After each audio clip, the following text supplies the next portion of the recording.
ഈ ചോദ്യവും നിങ്ങൾ ടെലികാസ്റ്റ് ചെയ്യണം കേട്ടാ. എന്താ കാരണം ഈ ചോദ്യത്തിൽ നിന്നാണ് എൻ്റെ ഉത്തരം വരുന്നത്. ഏറ്റവും ദൗർഭാഗ്യകരമായിട്ടുള്ളൊരു അധ്യായം എന്ന് പറയാൻ പറ്റും. ജീൻ ഡ്രസ്സെ പോലുള്ള സാമൂഹ്യ സാമ്പത്തിക ശാസ്ത്രജ്ഞന്മാർ പറയുന്ന പോലെ ഇന്ത്യയിലെ 50 കോടി വരുന്ന പാവപ്പെട്ട ജനങ്ങൾക്ക് മേൽ ബുൾഡോസർ കയറ്റിയ ശേഷം അവരെ തെരുവിലാക്കിയപ്പോൾ മണിക്കൂറുകൾക്കുള്ളിൽ സ്പീക്കർ, പ്രധാനമന്ത്രി തുടങ്ങിയവരുടെ തേയില സൽക്കാരത്തിൽ പ്രിയങ്ക ഗാന്ധി ഉൾപ്പെടെയുള്ള ആൾക്കാർ പോയത് ഇന്ത്യൻ ജനാധിപത്യത്തിനേറ്റ തീരാക്കളങ്കമാണെന്ന് ഞാൻ പറയും. മാത്രമല്ല, ഇതിനു മുമ്പ് ഇതിനേക്കാൾ പ്രാധാന്യം കുറവുള്ള വിഷയങ്ങളെ മുൻനിർത്തി ഈ പറയുന്ന ആചാരപരമായ തേയില സൽക്കാരത്തിൽ നിന്ന് പ്രതിപക്ഷം വിട്ടുനിന്നിരുന്നു. കഴിഞ്ഞ വർഷകാല സമ്മേളനത്തിൽ, കഴിഞ്ഞ ബജറ്റ് സമ്മേളനത്തിൽ, എന്തിനേറെ കഴിഞ്ഞ ശൈത്യകാല സമ്മേളനത്തിൽ അമിത്ഷാ അംബേദ്കറെ അപമാനിച്ചു എന്നുള്ള വിഷയത്തിലാണ് ഞങ്ങൾ പ്രതിപക്ഷം ഈ തേയില സൽക്കാരം ബോയ്ക്കോട്ട് ചെയ്തത്. കഴിഞ്ഞ 4 തേയില സൽക്കാരത്തിൽ നിന്ന് വിട്ടുനിന്ന ശേഷം ഇന്ത്യയുടെ ജനാധിപത്യ ചരിത്രത്തിൽ പട്ടിണി പാവങ്ങളോട് ഇതുപോലുള്ള യുദ്ധപ്രഖ്യാപനം നടത്തി മണിക്കൂറുകൾ കഴിയുന്നതിന് മുമ്പ് അവിടെ പോയി വെടിവട്ടം നടത്തണമെങ്കിൽ അസാമാന്യ രാഷ്ട്രീയ ഉളുപ്പ് വേണം. ഒന്നും കൂടി പറയാനുണ്ട്. ഉദകക്രിയയ്ക്കാണോ ഇവരെവിടെ പോയതെന്നുള്ളതാണ് യഥാർത്ഥത്തിൽ എൻ്റെ മനസ്സിൽ വരുന്ന ചോദ്യം. ഈ വലിയ മഹാത്മാഗാന്ധിയെ രണ്ടാമത് വധിച്ചതിന് ശേഷം മണിക്കൂറുകൾക്കുള്ളിൽ അത്തരമൊരു പരിപാടിയിൽ പങ്കെടുത്ത് കുശലാന്വേഷണങ്ങൾ നടത്തി പ്രധാനമന്ത്രിയുടെ വിദേശയാത്രയെക്കുറിച്ച് പുകഴ്ത്തി, തിരിച്ച് പുകഴ്ത്തി, പരസ്പരം അങ്ങോട്ടും ഇങ്ങോട്ടും പുകഴ്ത്തിക്കഴിഞ്ഞ ഇവർ എന്ത് സന്ദേശമാണ് ഇന്ത്യയിലെ പാവപ്പെട്ട ജനങ്ങൾക്ക് നൽകുന്നത്? ഇത് ഞാൻ മാത്രമല്ല, ഇന്ത്യയിലെ പ്രധാനപ്പെട്ട ഒരുപക്ഷെ കോൺഗ്രസിനെ പിന്തുണയ്ക്കുന്ന ആൾക്കാർ പോലും, സാമൂഹ്യ ശാസ്ത്രജ്ഞന്മാർ, സാമ്പത്തിക വിദഗ്ധർ, ഇവരൊക്കെ എന്നോട് ചോദിച്ച അല്ലെങ്കിൽ പത്രമാധ്യമങ്ങളിൽ നൽകിയ അഭിമുഖത്തിലൂടെ ചോദിച്ച പ്രസക്തമായ കാര്യമാണ്. ഒരു വിവരം കൂടി എൻ്റെ പക്കലുണ്ട്. അടുത്തത് കേന്ദ്ര സർക്കാർ മഹാത്മാഗാന്ധിയുടെ ചിത്രം ഇന്ത്യൻ കറൻസിയിൽ നിന്ന് നീക്കാൻ തീരുമാനിക്കുകയാണ്. അതിനുള്ള 1ാം ഘട്ട ആലോചന പൂർത്തിയായി കഴിഞ്ഞു. ഇന്ത്യയുടെ ആർഷഭാരത പൈതൃകത്തെ പ്രതിദാനം ചെയ്യുന്ന ഏതെങ്കിലും ചിഹ്നം, അതിൽ 1-2 ചിഹ്നം ചർച്ച ചെയ്തിരിക്കുന്നു. ഒരുപക്ഷെ ഈ പ്രിയങ്ക ഗാന്ധിയും കൂട്ടരും മഹാത്മാഗാന്ധിയെ ഇന്ത്യൻ കറൻസിയിൽ നിന്ന് നീക്കിയ ശേഷമുള്ള തേയില സൽക്കാരത്തിലും പങ്കെടുക്കുമായിരിക്കുമെന്നാണ് ഞാൻ വിചാരിക്കുന്നത്. അല്ല, 19-ന് സഭ പിരിഞ്ഞ അന്ന് ബഹിഷ്കരിക്കാനുള്ള ഒരു തീരുമാനം അങ്ങനെ ഔദ്യോഗികമായി എടുത്ത് ഞങ്ങൾ ബഹിഷ്കരിച്ചതല്ല എന്നുള്ളതാണ് ഇടത് എംപിമാർ പ്രതികരിച്ചിരുന്നത്. അത്തരമൊരു തേയില സൽക്കാരത്തിന് പോകേണ്ട എന്ത് സാങ്കത്യമാണ് ഉണ്ടായിരുന്നത്? അങ്ങനെ സാങ്കത്യം ഉണ്ടായിരുന്നുവെങ്കിൽ എല്ലാ കക്ഷികളും തമ്മിൽ, ഞങ്ങൾക്ക് പ്രതിപക്ഷ കക്ഷികളുടെ നേതാക്കന്മാരുടെ ഗ്രൂപ്പുണ്ടല്ലോ, എത്രയോ പ്രതിപക്ഷ കക്ഷികൾ വിട്ടുനിന്നു. പ്രധാനപ്പെട്ട എത്രയോ നേതാക്കന്മാർ അങ്ങോട്ട് പോയില്ല. ഇപ്പോൾ DMK അതുപോലെ അതിന് ഞങ്ങൾ അറിഞ്ഞില്ലല്ലോ.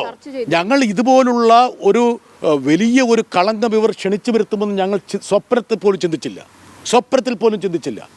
മാത്രമല്ല, പ്രിയങ്ക ഗാന്ധിക്ക് കോൺഗ്രസിൻ്റെ പാർലമെൻ്ററി പാർട്ടിയുമായിട്ട് എന്താ ബന്ധമുള്ളത്? ഇത് പാർലമെൻ്ററി പാർട്ടി നേതാക്കളുടെ യോഗമല്ലേ? കോൺഗ്രസ് പാർലമെൻ്ററി പാർട്ടി ഭാരവാഹികളുടെ ലിസ്റ്റ് എടുത്ത് നോക്കുക. അവരത് ലീഡറല്ല, ഡെപ്യൂട്ടി ലീഡറല്ല, ചീഫ് വിപ്പല്ല, എന്തിനേറെ MK രാഘവനെ പോലുള്ള സെക്രട്ടറിമാരുണ്ട്. അവരാരും പോയില്ലല്ലോ. KC വേണുഗോപാൽ ബോധപൂർവ്വം പറഞ്ഞു വിട്ടതാണോ? കുടുംബത്തിൻ്റെ അപ്രൂവൽ അല്ലെങ്കിൽ അനുമതി നിങ്ങൾക്കുണ്ട്, ഗവൺമെൻറ്റിനോടൊപ്പമാണ് കുടുംബമെന്നുള്ള സന്ദേശം അയക്കാൻ പോയതാണോ? പാർലമെൻ്ററി പാർട്ടിയുമായിട്ട് അവർക്ക് യാതൊരു ബന്ധമില്ലല്ലോ. ചീഫ് വിപ്പാണോ?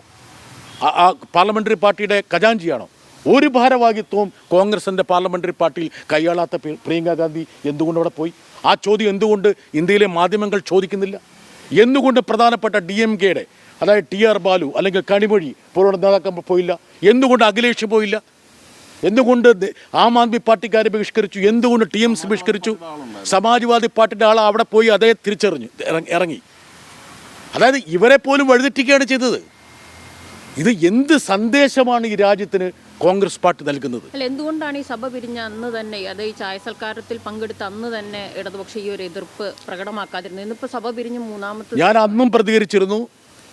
അതിനുശേഷം കേരളത്തിലുണ്ടായ ദൗർഭാഗ്യകരമായ ചില സംഭവവാസങ്ങളെ മുൻനിർത്തി പ്രതികരണം പിന്നീട് മതിയെന്ന് മാധ്യമപ്രവർത്തകർ പറഞ്ഞതുകൊണ്ട് മാത്രമാണ്. അതല്ലെങ്കിൽ അന്ന് തന്നെ ഞാൻ പ്രതികരിച്ചിരുന്നതാണ്. അന്ന് തന്നെ ഇതേക്കുറിച്ചുള്ള ചോദ്യങ്ങൾ ഞാൻ ഉന്നയിച്ചതാണ്. ഞാൻ ഇന്ത്യ സഖ്യത്തിലെ തന്നെ പല നേതാക്കന്മാരോടും പറഞ്ഞു, ഇത് ചെയ്ത് വലിയ അതിക്രമമാണ്. എന്താ കാരണം? ഇന്ത്യയുടെ 75 വർഷത്തെ ചരിത്രത്തിൽ ഇതുപോലുള്ള ഒരു ജനാധിപത്യ വിരുദ്ധമായിട്ടുള്ള ബില്ല് പാസ്സാക്കിയിട്ടില്ല. നിങ്ങൾ നോക്കണം, കഴിഞ്ഞ വർഷകാല സമ്മേളനത്തിൽ ഞങ്ങൾ എന്തുകൊണ്ടാണ് തേയില സൽക്കാരം ബഹിഷ്കരിച്ചത്? എന്തുകൊണ്ടാണ്? SIR-നെ കുറിച്ച് ചർച്ച അനുവദിച്ചില്ല എന്നൊരൊറ്റ കാരണം കൊണ്ടാണ്. ചർച്ച അനുവദിച്ചില്ല എന്നൊരു കാരണം കൊണ്ടാണ്. ഇന്ത്യയുടെ ജനാധിപത്യത്തിൽ ഏറ്റവും വലിയ കളങ്കം ഇതുപോലുള്ള ഒരു മാരണം നടക്കുമ്പോൾ എങ്ങനെ ഇങ്ങനൊരു ഉദകക്രിയ നടത്താൻ വേണ്ടി ഇവർ പോയി? മാത്രമല്ല അവിടെ നടത്തിയ സംഭാഷണം എന്താണ്? അതായത് പിന്നെ പ്രധാനമന്ത്രിയുടെ വിദേശ ടൂറുകളെക്കുറിച്ച് പോഴ്ത്തി പറയുക പ്രിയങ്ക ഗാന്ധി. തിരിച്ച് വയനാട് എന്ത് സംഭവിക്കുന്നു? ഉടനെ വയനാടെല്ലാം ഭംഗി. എന്നാൽ വയനാട്ടിലെ പുനരധിവാസത്തിന് വേണ്ടി 5 പൈസ തരാത്ത കേന്ദ്ര സർക്കാരിൻ്റെ നിലപാടിനെ കുറിച്ചൊന്ന് പറഞ്ഞുകൂടെ? അതുപോലും പറഞ്ഞില്ലല്ലോ. ഇങ്ങനെയാണോ യഥാർത്ഥത്തിൽ ഇന്ത്യയിലെ പ്രതിപക്ഷം പെരുമാറേണ്ടത്, പ്രതികരിക്കേണ്ടത്? ഇന്ത്യയിലെ പാവപ്പെട്ടവർ തെരുവിലേക്ക് പോവുകയാണ്. ഇതുപോലുള്ള നിയമം, ആ ബില്ല് പാസ്സാക്കുന്നതിന് മുമ്പ് പ്രതിപക്ഷം എന്താ പറഞ്ഞത്? ഒരു 15 ദിവസത്തേക്കെങ്കിലും സെലക്ട് കമ്മിറ്റിക്ക് വിടണം ആ ബില്ല്. 15 ദിവസത്തേക്ക്. ഇന്ത്യയുടെ ശരത്തെ നിങ്ങളെപ്പോലുള്ള ആൾക്കാരെ എത്രയോ കാലമായിട്ട് പാർലമെൻറ്റ് കവർ ചെയ്യുന്നതാണ്. പ്രതിപക്ഷത്തിൻ്റെ ഭാഗത്ത് നിന്ന് ഒരു ബില്ല് ഒരു സെലക്ട് കമ്മിറ്റിക്ക് അയക്കണം, അത് ഇത്രത്തോളം പ്രത്യേകാതമുള്ള ബില്ല് അയക്കണമെന്ന് പറയുമ്പോൾ സാധാരണഗതിയിൽ വഴങ്ങിയ ഒരു ചരിത്രമാണ് ഇന്ത്യൻ പാർലമെൻറ്റിലുള്ളത്. അത് രാജീവ് ഗാന്ധി മുതലുള്ള പ്രധാനമന്ത്രിമാരുടെ ചെയ്തികൾ എനിക്കറിയാം. എന്തിനാ ബൊഫേഴ്സ് കുംഭകോണം, സ്വന്തം പ്രതിയായിരുന്ന പ്രതിക്കൂട്ടിൽ നിന്ന ബൊഫേഴ്സ് കുംഭകോണത്തെക്കുറിച്ച് സംയുക്ത പാർലമെൻ്ററി സമിതി പ്രഖ്യാപിച്ചൊരു പ്രധാനമന്ത്രിയാണ് രാജീവ് ഗാന്ധി. അങ്ങനെയുള്ള ഒരു ജനാധിപത്യ കീഴ്വഴക്കമുള്ള ഈ രാജ്യത്ത് ഒരു ബില്ല് ഏകപക്ഷീയമായിട്ട്, അതും മഹാത്മാഗാന്ധിയുടെ 2ാമത്തെ വധത്തിന് കുറിക്കുന്ന ഒരു ബില്ല് പാസ്സാക്കുന്നു. 50 കോടിയോളം ജനങ്ങളെ തെരുവിലേക്കാക്കുന്ന ഒരു നിയമനിർമ്മാണം നടത്തി മണിക്കൂറുകൾ കഴിയുന്നതിന് മുമ്പ്, പുലർവേളയിലാണ് ഈ ബില്ല് രാജ്യസഭ പാസ്സാക്കിയെന്ന് വിചാരിക്കുക. മണിക്കൂറുകൾ, 1 ദിവസം കഴിഞ്ഞോ 2 ദിവസം കഴിഞ്ഞ് മനസ്സിലാക്കാം. ഇതിനേക്കാൾ പ്രാധാന്യം കുറഞ്ഞ വിഷയങ്ങൾ ഉയർത്തി ഞങ്ങൾ ബഹിഷ്കരിച്ചതാണെന്ന് മനസ്സിലാക്കണം.